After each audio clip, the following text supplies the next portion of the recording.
Save India. Say no to drugs. Save India. Say no to drugs. Save India. Say no to drugs. Stay away from drugs. Narcotics is a dirty business. అందరికీ నమస్కారం అండి. ఈ campaign ముఖ్యంగా anti drug, say no to drug. ఇప్పుడు మనం ఇప్పుడు కొన్న government అఫీషియల్ని మనం ప్రెజర్ పెడతాం. మనం కోల్కతా ఇన్సిడెంట్ తీసుకుంటే పోలీస్ ఆఫీసర్ ప్రెజర్ పెట్టాం. కానీ మనకి ఎన్ని మంది పోలీస్ ఆఫీసర్లు తెలుసా? మన విశాఖపట్నంలోని మన డిస్ట్రిక్ట్లో 25 lakhs పోలీస్ మన పాపులేషన్లోని మనకున్న పోలీస్ మ్యాన్ ఎంత తెలుసా? 1000 members. మనకి ఎన్ని డిపార్ట్మెంట్స్ తెలుసు పోలీస్ మ్యాన్కి? Special enforcement bureau, directorate of revenue intelligence, తర్వాత ఎక్సైజ్ డిపార్ట్మెంట్, తర్వాత నార్కోటిక్స్ కంట్రోల్ బ్యూరో, తర్వాత కొత్తగా యాంటీ నార్కోటిక్ టాస్క్ ఫోర్స్.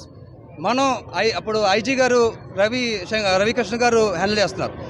వాళ్ళు హ్యాండిల్ చేసిన మనకి 9.64 crores మెంబర్స్లోని మనకి పోలీస్ మ్యాన్ ఎంత రిక్వైర్మెంట్ ఉండాలి? సో ఫస్ట్ ఆఫ్ ఆల్ మన పోలీస్ మ్యాన్ని అనకూడదు. సెకండ్, హెల్త్ కేర్ యూనిట్లోని సార్ వచ్చారు. డాక్టర్స్ ఎన్నమంది ఉన్నారు. కాకపోతే మన హెల్త్ మినిస్టర్ గారు సత్యానంద్ గారు వాళ్ళు ఏం చేయాలంటే ఒకసారి మనకి ఎన్ని మంది డ్రగ్స్ బారిన పడ్డారో ఒక సర్వే తీసుకోవాలి. సర్వే తీసుకొని హెల్త్ డిపార్ట్మెంట్ మాట్లాడి రీహాబిలిటేషన్ సెంటర్స్ అనేది ఫస్ట్ ఇవ్వాలి. తర్వాత ఎడ్యుకేషన్ సిస్టంలోని ఒక ప్యానల్ ఉండాలి. యాంటీ ర్యాగింగ్ ఉన్నారు, అలాగే యాంటీ డ్రగ్ ప్యానల్ ఉండాలి. వాళ్ళు డైరెక్ట్ యాక్సెసిబిలిటీ పోలీస్ స్టేషన్ ఉండాలి. మనం ఎప్పుడు కూడా డ్రగ్స్ బారిన పడిన వాళ్ళని మనం క్రిమినల్స్ కింద చూడకూడదు. వాళ్ళు ఎడిక్ట్ అయితే definitely they will do criminal offences. So మనం ఎవరికైనా తెలిస్తే ఫస్ట్ ఆఫ్ ఆల్ మన రెస్పాన్సిబిలిటీ ఏంటి? మనం అధికారులకు తెలియపరచాలి. వాళ్ళు కౌన్సిలింగ్ చేస్తారు. కౌన్సిలింగ్ ఇచ్చిన తర్వాత అదే పనిగా ఉంటే ఖచ్చితంగా దాని మీద యాక్షన్ తీసుకుంటారు.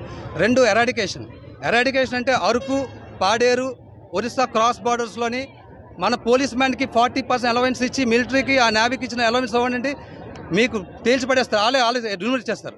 పొలిటీషియన్స్ ఎవరైనా సరే డ్రగ్స్కి సప్లై చేస్తే దే షుడ్ అనౌన్స్ చేస్తే టెర్రరిస్ట్ కానీ దారుణం అది. సో ఏ పొలిటిక్స్ సపోర్ట్ అవ్వండి, ఒక్కసారి పోలీస్ మ్యాన్కి ఫోర్స్ వదిలేసి మీరు ఆపకపోతే వాళ్ళు కంట్రోల్ చేసేస్తారు. సో నవ సమాజం నిర్మించడానికి పోలీస్ మ్యాన్ కాదు, మనంగా ఉన్న రెస్పాన్సిబుల్ తీసుకుంటేనే ఈ సమాజం మంచి పొజిషన్ ఉంటుంది. సీఎం చంద్రబాబు నాయుడుకి చెప్తున్నాను, అదేవిధంగా లోకేష్ గారు చెప్తున్నాం, అదేవిధంగా డిప్యూటీ సీఎం మన పవన్ కళ్యాణ్ ఒక ఫైర్ ఏం చెప్తున్నారంటే ఖచ్చితంగా దీని గురించి తీసుకోవాలి, లేకపోతే మరో కెనడా అయిపోయే ఛాన్స్ కూడా ఉంది ఇండియా. సో ఇక్కడి నుంచి కూడా ఆంధ్రప్రదేశ్ గవర్నమెంట్ కానీ ఇనిషియేట్ చేస్తే ఖచ్చితంగా యావత్ ఇండియా మొత్తం ఇంప్లిమెంట్ చేస్తుంది. కాబట్టి దయచేసి లాస్ట్ ఒకటి చెప్తున్నాను, పోలీస్ మ్యాన్ మీద ప్రెషర్ పెట్టకండి. 52,000 మెంబర్స్ ఉన్నారు 9 కోట్ల మందిలోని. పాపం ఎంత లా అండ్ ఆర్డర్ ఒకటి, ఎక్సైజ్ ఒకటి, ఇవన్నీ తీసుకెళ్ళిపోతే ఎలాగా వాళ్ళు పాపం. సో అందుకనే గవర్నమెంట్ దీని గురించి అసెంబ్లీలోని చంద్రబాబు నాయుడు గారు కానీ హెల్తీ డిస్కషన్ చేసి ఒక రూట్ మ్యాప్ వేసుకొని దీని గురించి ఎలా ఎరాడికేట్ చేద్దామని చెప్పి మీరు కొంచెం నా ఒక సజెషన్ ఏంటి, నేనేమి మిమ్మల్ని సజెషన్ ఇచ్చినంత పెద్దోని కాదు, కానీ ఇంతమంది పాడవుతున్నారు కాబట్టి మీరు యాక్షన్ తీసుకునే అవసరం ఉంది.